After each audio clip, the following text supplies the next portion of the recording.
Hola, ¿qué tal están? ¿Racionalidad o estupidez? En efecto, existen dos textos, uno de Pascal Bruckner, La tentación de la inocencia, y otro de Carlo María Cipolla, Allegro ma non troppo, de la editorial Crítica 2007 de Barcelona, que plantean pues, enormes interrogantes acerca del tema de la estupidez humana. A partir de ahora comentaré pues, algunas ideas que aparecen en estos dos textos y pues realizaré una especie de valoración crítica de algunas de esas ideas desde mi análisis personal, desde mi análisis y desde mi comentario personal. Dice, por ejemplo, Pascal Bruckner, el siglo XVIII, hablando del retrato del idiota militante, dice, el siglo XVIII distinguió dos formas de estupidez. La primera, asimilada al prejuicio, a todo lo que se hereda sin examen. Tenía que convertirse en el objetivo del pensamiento progresista antes de que éste, a su vez, se abismara en otra forma de estupidez, todavía más opaca, la que acompaña la idolatría de la historia, de la ciencia y de la técnica. Pues en efecto, los prejuicios son las falsas ideas, los falsos conceptos, los falsos planteamientos, las falsas concepciones. Y la ciencia, el conocimiento, no se puede basar en falsedades, en errores, en mentiras, y eso ha pasado a lo largo de la historia. No solamente en el siglo XVIII, también, por supuesto, en el siglo XIX, en el XX y en el XXI. Por lo tanto, diríamos que ya durante los siglos XVII y XVIII había todavía mucha gente iletrada que no sabía leer y escribir y que prácticamente, pues lógicamente los que sabían leer y escribir, algunos leían mucho, pero la mayoría no leía casi nada tampoco, aunque supieran leer y escribir, y todo esto marca la historia de esos siglos. Y luego estaban, claro, una élite que sabía leer y escribir y que se aplicaba a la tarea de una manera constante y continua, pero era una minoría.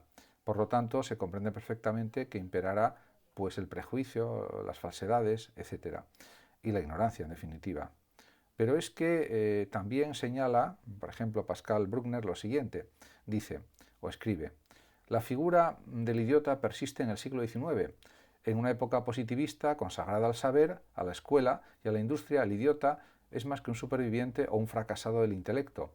Tal vez no tenga la mente suelta como los doctos, pero en su embrutecimiento habla un lenguaje más original que el de la razón, el lenguaje del corazón y del alma. El idiota es un héroe de sentimiento, o es un héroe del sentimiento auténtico contra la civilización pervertida.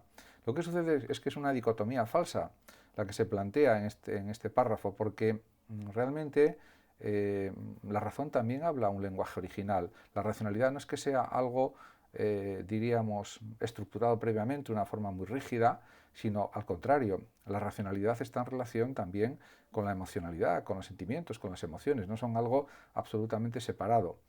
Lo que pasa es que hay que no caer en sentimentalismos absurdos y en una, diríamos, emocionalización de la razón o convertir la razón en algo puramente emocional y exclusivamente emocional o sentimental. Eso sería un error y es lo que ha sucedido pues, en el siglo XIX y posteriormente también. Por otra parte, luego ya, si hablamos del siglo XX y XXI, pues ya los problemas aumentan en complejidad. Por ejemplo, dice Pascal Bruckner, nuestra época ha dejado de venerar el estudio y la instrucción. Sus ídolos están en otra parte y se llaman relumbrón, mercantilismo y petulancia. Y bueno, también dice al respecto, el más popular de nuestros medios de comunicación, la televisión, consigue al respecto en algunos canales alcanzar cotas extremas de nulidad, hasta el punto de que no queda más remedio que callarse fascinado o abrumado. Entonces, pues realmente vemos que el mundo de los canales de televisión está lleno de tonterías, de falta de calidad en muchos casos, y al final la industria del entretenimiento funciona de esa manera, porque realmente esa industria está al servicio de lo que las personas quieren ver y quieren escuchar. Y si estamos en una sociedad que cada vez lee menos, que más de un 50% de las personas nunca leen un libro en su vida, pues con esos datos ya es suficiente para entender por qué sucede esto. Tenemos las televisiones, los canales que nos merecemos o que se merece una parte muy considerable de la población. Otra parte no se merece ese tipo de canales, pero existen porque la mayor parte sí se los merece, por decirlo de alguna manera. Por lo tanto, todas estas cosas negativas, estas contradicciones, pues están presentes en la sociedad de nuestro tiempo. Por otra parte, también hace una crítica muy dura Pascal Bruckner al mundo de la televisión y dice: al contrario, ahora resulta que reinan como amos y señores en algunos medios de comunicación nuevos reyes perezosos que, lejos de sonrojarse por no saber, se felicitan calurosamente de ello. O sea que ahora parece que muchas televisiones, radio, etcétera, lo que se tiene como algo positivo, muy positivo, es no saber nada o casi nada, y se considera que los que saben, pues saben cosas que son fantásticas, raras, extrañas, y que eso no tiene sentido lógico y que por lo tanto es algo risible, cuando es lo contrario. Los risibles son los que no tienen conocimientos, no los que los tienen, lógicamente. Entonces, claro, y a todo esto, por ejemplo, está el tema de los medidores de audiencia en las televisiones, en los canales.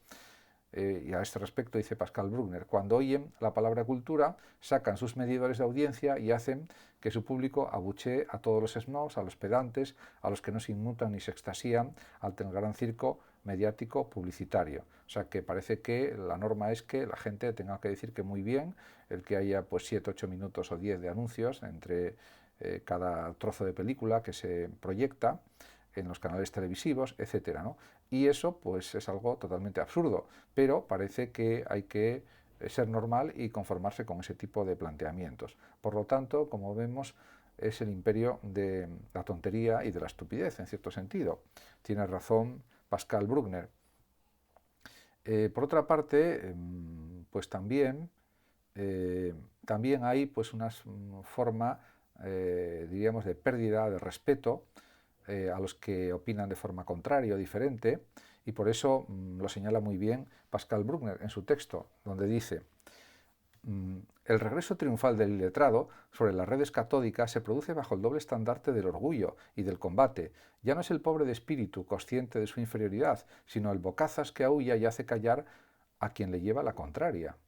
Y eso no puede ser. Si una persona está diciendo cosas razonables, razonadas, argumentadas, etcétera, no tiene por qué sufrir exabruptos, sufrir descalificaciones y todo tipo de insultos o de faltas de respeto. Y eso está sucediendo en muchos programas de televisión en todo el mundo, en todo el planeta, en distintos países. Y es un poco lo que sucede. Realmente, ciertamente, hay que valorar a las personas que todavía pues hacen reverencia a los libros, al rigor y a la reflexión, que es lo que nos hace grandes, especiales, extraordinarios, etc. En cuanto pues a otra cuestión relacionada con un texto de Allegroma non troppo de Carlo Maria Cipolla, que habla de las leyes fundamentales de la estupidez humana, pues él establece que hay 5 y que pueden ser también, por supuesto, comentadas, analizadas, criticadas. La primera, dice Cipolla: siempre cada uno de nosotros subestima el número de individuos estúpidos que circulan por el mundo, pero hay muchísimos más de los que pensamos. Y eso es algo evidente. Si pensamos en países con una población tremenda, como China, como por ejemplo India, etcétera, pues ahí la cantidad de personas que son ignorantes, que no tienen conocimientos, etcétera, aunque sean personas respetables, por supuesto, como cualquier persona, pues viven muchas veces en la ignorancia y en las supersticiones, diríamos, más simples que podamos pensar. En el segundo punto, o ley fundamental de la estupidez humana, dice Cipolla: la probabilidad de que una persona determinada sea estúpida es independiente de cualquier otra característica de la misma persona. Sí, en el sentido de que no sepa razonar, no sepa argumentar, no sepa entender las cosas, etc. Otra ley fundamental de la estupidez humana, según Cipolla, es: una persona estúpida es una persona que causa daño a otra persona o grupo de personas sin obtener al mismo tiempo un provecho para sí, incluso obteniendo un perjuicio, pero por la ignorancia, por la falta de conocimientos, por la falta de prudencia, de tacto, etcétera, pues hay muchas personas que incurren en comportamientos agresivos, violentos, que nunca tienen que suceder y que encima perjudican a los demás y les perjudican a ellos mismos también.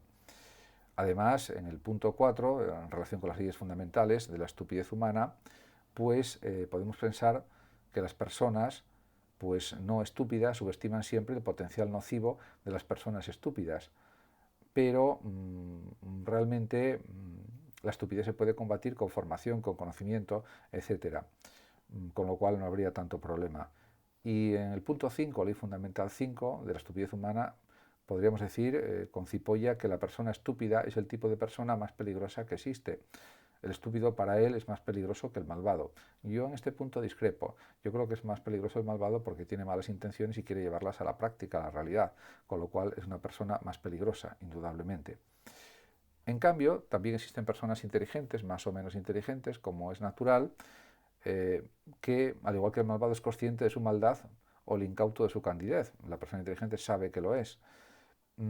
Por tanto, diríamos que ante todas estas cuestiones, pues cabe decir que lo más importante es el conocimiento, es el saber, porque nos hace personas más conscientes de todo lo que sucede, de todo lo que nos rodea, de todo lo que podemos hacer, y por tanto, pues esto supone una afirmación del saber, del conocimiento, como lo que nos hace realmente humanos y nos hace realmente felices en todos los sentidos pensables. Muchas gracias a todos por su atención, saludos como siempre a los oyentes de Radio Sofando de México y a los demás que me escuchan y me ven, y hasta siempre.